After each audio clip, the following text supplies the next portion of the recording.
भी ऐसे होना है। पॉलिटिकल रिजर्वेशन अब क्या हो रहा है, सारे देश में कोई एक बार एमएलए होता है, 2 बार होता है, 3 बार, 4 बार, 5 बार, 10 बार, 12 बार, 13, 14 बार एक ही एमएलए हो रहा है, उसके परिवार हो रहा है। रामविलास पासवान घर में 6 लोग एमपी थे। पशुपति पासवान, रामचंद्र पासवान, रामविलास पासवान, चिराग पासवान, प्रिंस पासवान। नमस्कार, मैं आर.के. जायसवाल और आप देख रहे हैं जनमत की पुकार। राजधानी दिल्ली में हैं और हमारे साथ मौजूद हैं भारतीय जनता पार्टी के लीडर डॉक्टर चीना रामू जी। सर, सबसे पहले दिल्ली में आपका स्वागत है। बहुत धन्यवाद है, आपका चैनल को मैं धन्यवाद बोलूँगा। बाद में अभी सुप्रीम कोर्ट में एक आदेश आया है क्रीमी लेयर के बारे में। ये क्रीमी लेयर के बारे में बहुत दिनों 40 साल से हमारा लड़ाई चलता था। कभी गरीबी है, अमीर हो रहा है। बाबा साहब अम्बेडकर ने जहर पी के हम अमरूद पिलाए थे। इसका इच्छा नीचे लोग तक नहीं जाता था। गरीबी लोग, अनपढ़ लोग का विलेज में है, वो लोग ऐसे ही बैठा है। कोई अमीर हो रहा है, हमारा पास IAS, IPS, IRS, IFS, doctor, engineer, MLA, MP, ऐसे लोग को रिजर्वेशन का फायदा मिल जाता था। इसके बारे में हमें सोचते थे ये रिजर्वेशन अंतिम पंक्ति तक जाना पड़ेगा। अंतिम पंक्ति तक नहीं गया तो ये रिजर्वेशन का फायदा बाबा साहब अम्बेडकर ने सपना क्या करे थे, वो सपना नज़दीक लोग तक नहीं पहुंच जाता थे। इसके लिए हम क्या, इसके बारे में सुप्रीम कोर्ट में ये मेरा अपील था। ये अपील कल हमारा जीत हुआ है। ये गरीबों का जीत है, बाबा साहब अम्बेडकर का सपना का जीत है। ये ऐसी देश में 70 साल से गरीबों का हालत सुधारने के काम अभी तक कोई गवर्नमेंट नहीं करा। ये अभी मोदी गवर्नमेंट को हमें अपील करे थे, ये आरक्षण का फायदा सभी लोग को मिलने के जरूरी है, ये काम करना बोल के। इसके पर हमारा मोदी जी ने इसके बारे में सॉफ्ट कॉर्नर में थे, सुप्रीम कोर्ट का ऑर्डर भी आया। देश भर ये ऑर्डर फैसला बहुत अच्छा आया है। सारे स्टेट का गवर्नमेंट कौन सा गवर्नमेंट है वो गवर्नमेंट इम्प्लीमेंट करना है। सेंट्रल गवर्नमेंट को भी इसका प्लेजर भी डालना पड़ेगा। ये इसके बारे में अलग अलग ऑर्गेनाइजेशन, सोशल जस्टिस के लिए ऑर्गेनाइजेशन बहुत लोग हैं, बहुत टीम है, वो भी हमारा साथ में जोड़ना।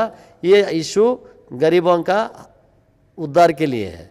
इसका बारे में हम साथ गरीबों के साथ खड़े हैं, कभी रहेंगे, अभी लड़ेंगे। और एक भी हमारा अपील है, पेंडिंग है, वो ये ऑफिशियल्स का बाद में गवर्नमेंट का नौकरी में और दूसरे का फायदा उठाने के लिए क्रीमी लेयर लाया है। पॉलिटिकल रिजर्वेशन भी ऐसे होना है।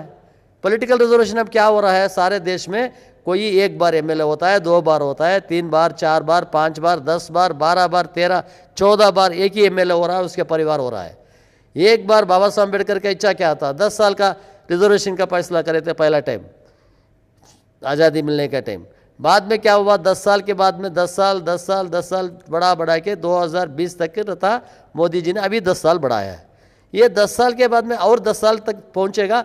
ये बेनिफिशियल्स कौन है, वही है। कभी कौन कारा है, वही कार का बैठा है। ये नहीं होना। गरीबों का हालत सुधारना बोला तो देश का भर आरक्षण में एक बार MLA होता है, MP होता है, वो छोड़ना है। बाबा साहब अम्बेडकर ने 2 अकलदार का काम करा है, बहुत अकलदार भी थे। उन्होंने क्या करा है, आप जनरल में भी लड़ सकते, रिजर्व में भी लड़ सकते। जनरल वो लोग रिजर्व को नहीं आ सकता, ऐसा बाउंड करके रखा है। किसका हालत सुधरा है वो जा सकता है। अभी देखो जगजीवन राम जी ने पहला बेनिफिशियर थे, वो डिप्टी प्राइम मिनिस्टर तक वो रिजर्वेशन में आ गए। उसका बेटी मीरा कुमार बोलता है, कुमारी बोलता है, मीरा कुमार, उन्होंने IAS ऑफिसर थी। बाद में उन्हें क्या करती है, इलेक्शन के लड़ने के लिए रिजाइन करके वॉलंटरी रिटायरमेंट लेके लड़ने आती है। वो टाइम पर उन्हें शादी हुई थी अपर कैस्ट का लड़के को। इलेक्शन कमीशन बोलता है आप लड़ नहीं सकती, आप हट जाओ, जनरल में जाओ। वो एक ही दिन में जाके डाइवर्स करके हस्बैंड को पिता के नाम पे रिन्यूअल करती है SC बोल के। बाद में वो 6 टर्म लोकसभा अध्यक्ष बने तो भी रिजर्वेशन में जाने के शुरू करी। ये हालत कभी ऐसा नहीं होना। एक बार डाइवर्स देने के बाद, आरक्षण लेने के बाद वही पति के साथ आप जीना करी थी, 3 बच्चे के माँ भी होगी। ये आरक्षण का कैसा ये लोग धोखा करने लगे। अभी रामविलास पासवान घर में 6 लोग MP थे।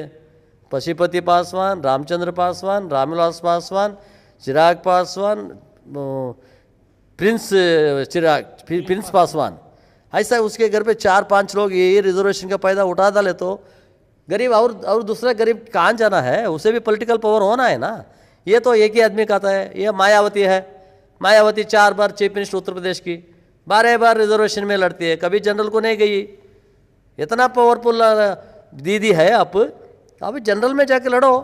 आपका पार्टी में जनरल में भी एससी लोग को दो, वो भी लड़ें दे, जीतें दे, आप ऊपर आंदे। बीएसपी कांसीराम का कितना सपना था दलित लोग को, पिछले लोग को आरक्षण दिलाने के लिए। ये आरक्षण का मामला वो छोड़ डाले। ये देश में ऐसा एक ही आदमी नहीं, सारे देश में कश्मीर से कन्याकुमारी तक ये आरक्षण का फायदा अभी तक कोई उठाया है, वो खा के जा रहा है। ये देश में कर्नाटक में हमारा AICC अध्यक्ष है मल्लिकार्जुन खड़गे, 9 बार MLA, 2 बार राज्यसभा लोकसभा, 1 बार राज्यसभा, 13 बार एक ही आदमी खा गया तो क्या फायदा है। बीजेपी का एक नेता है 4 बार MLA, 7 रमेश जिगजिणगी, 7 बार MP। एक ही आदमी 5 साल तक रिजर्वेशन का फायदा उठाए तो और दूसरा आदमी कोई भी पॉलिटिकल पावर आने का जरूरी नहीं क्या। ऐसा देश में ऐसा कोई कारा है, वही एक ही पार्टी का हिसाब नहीं है। सभी पार्टी में सभी दलित लोग, नवोन्नत लोग ये आरक्षण का फायदा कर रहा है। इसके लिए हमें देश में अभी सुप्रीम कोर्ट में भी केस हमारा एक पेंडिंग है और एक पिटिशन पेंडिंग है। वो पिटिशन में भी लड़ेंगे। ये सुप्रीम कोर्ट का अभी 7 बेंच का ऑर्डर क्या हुआ, ये ऑर्डर के साथ सारे गरीबों को तक पहुंचाने के लिए हम कोशिश करेंगे। ये सुप्रीम कोर्ट का ऑर्डर हम स्वागत करेंगे। देश भर गरीबों का विजयोत्सव बनाएंगे। ये विजयोत्सव बनाना कब बनाएंगे, ये स्टेट गवर्नमेंट और सेंट्रल गवर्नमेंट इमीडिएट इसका इफेक्ट करना, इसका रूपरेखा रेडी करना, गरीबों तक पहुंचाना। कोई आरक्षण का फायदा लेके ऊपर आया उसे आरक्षण से दूर रखना। राहुल गांधी बराबर संविधान को खतरा बताते रहे चुनाव में, पूरे चुनाव में। राहुल गांधी वो छोटा बच्चा भी नहीं, वो बड़ा भी नहीं, ऐसा हो गया, वो पप्पू हो गया। वो देश के लिए मैं पप्पू हो जाता, पार्लियामेंट में बोलता था वो। वो राहुल को कभी संविधान के दौरान में कुछ भी जानकारी नहीं है। उन्होंने छुप के वो इलेक्शन वोट बैंक के लिए बात करता है। ये बात करने के बात नहीं। कर्नाटक में एक वाल्मीकि कॉरपोरेशन का एक बहुत स्कैंडल हुआ है, धोखा कराया है, लूटी करा है, उसके बारे में कुछ भी नहीं बात करता। वो संविधान के बारे में कुछ भी नहीं बात करता है। बाबा साहब अम्बेडकर ने संविधान कितना अच्छा संविधान लिखा था। उसका नानी इंदिरा गांधी इमरजेंसी ला के उसे हटा डाले। उनको संविधान के बात करने क्या हराता है, ये हराता उसको नहीं है। राहुल गांधी खुद वो छोटा बच्चा है, वो उसका बात के ऊपर उतना कोई भी इंटरेस्ट नहीं रखता है। वो तो गरीबों का बारे में कुछ भी जानकारी नहीं है उसे। वो बच्चे से खेलता है, उछलता है, हर कुछ क्या भी बात करता रहता है। ये भी उसका तरीका सीधा नहीं है। ये जो मुहिम आपने चलाया है, ये लंबी लड़ाई कहाँ तक लेकर जाने वाले? ये देश में कभी तक गरीबों का हालत सुधरेगा। वही तक हमें गरीबों के लिए सारे देश में ऑल इंडिया दलित एक्शन कमेटी सारे देश में अभी लड़ने का शुरू करा है। हमारा सारे देश में तमिलनाडु, आंध्रा, तेलंगाना, महाराष्ट्र, उत्तर प्रदेश, मध्य प्रदेश, हरियाणा, पंजाब, जम्मू कश्मीर, राजस्थान, हमारा गुजरात, सारे स्टेट नेशनल लेवल में हमें इसका ऑल इंडिया दलित एक्शन कमेटी टीम बनाया। हमारा बहुत मजबूत टीम इसके लिए काम करते रहे। आपकी राजनीतिक शुरुआत कैसे हुई थी? मैं बाबा साहब अम्बेडकर का बहुत बड़ा अनुयायी हूँ। बाबा साहब अम्बेडकर का इशू पे हमें लड़ने का काम करते रहते हैं आगे। इसमें बाबा साहब अम्बेडकर ने एक बात बोला था, Congress is burning house. Congress में आप नहीं जाना, आप अलग दूसरा पार्टी में जाना। पॉलिटिकल इज वेपन बोले थे। वेपन का मतलब ये है, हमें पॉलिटिकल पावर लेने के लिए मैं बीजेपी में राष्ट्रीय महामंत्री भी बनाया हूँ। देश में गरीबों के लिए ये बीजेपी में कितना काम अच्छा कर रहा है। मोदी जी ने इतना कोशिश कर रहा है गरीबों के लिए, गरीबों का हालत सुधारने के लिए कितना कोशिश करे। बाबा साहब अम्बेडकर का आवाज़ उठाने के लिए मोदी जी ने उतना काम करा है। ये नोट बैन हुआ, नोट बैन होने के टाइम बहुत लोग कांग्रेस को चिल्लाए, बहुत चिल्लाए। ये इशू किसका इशू है ना, बाबा साहब अम्बेडकर 1920 में कोलंबिया यूनिवर्सिटी में एक इकोनॉमिकल थियरी लिखे थे। उसमें लिखा था 20 साल को एक बार कोई देश का करेंसी है वो बदलाव करना। बदलाव नहीं लाए तो अमीर लोग अमीर होता रहता है, करप्शन के पैसे कोई जगह पे लूटते रहता है। इसके लिए नोट चेंज करने के लिए बोला थे। ये कांग्रेस वो राहुल गांधी ने चिल्लाया, ये देश में देखो गरीबों का हालत बुखार हो गया, गरीबों का हालत बहुत का तकलीफ हो गया, ऐसा बोलने शुरू कर दिया। ये बाबा साहब अम्बेडकर का आशय क्या था? रिजर्व बैंक का भी आया है उनके तरफ से, ये देश में नोट बैन कराया, वो अच्छी काम करा है। बाबा साहब अम्बेडकर का पंचशील क्षेत्र का वो अम्बेडकर का कोई जगह पे पैदा हुआ था माऊ में, वो बहुत बड़ा सपना क्या उनका सपना क्या ये बना, वो महल बना है। बाबा साहब अम्बेडकर ने संविधान लिखा था, वो जगह इंटरनेशनल अम्बेडकर सेंटर बनाया है।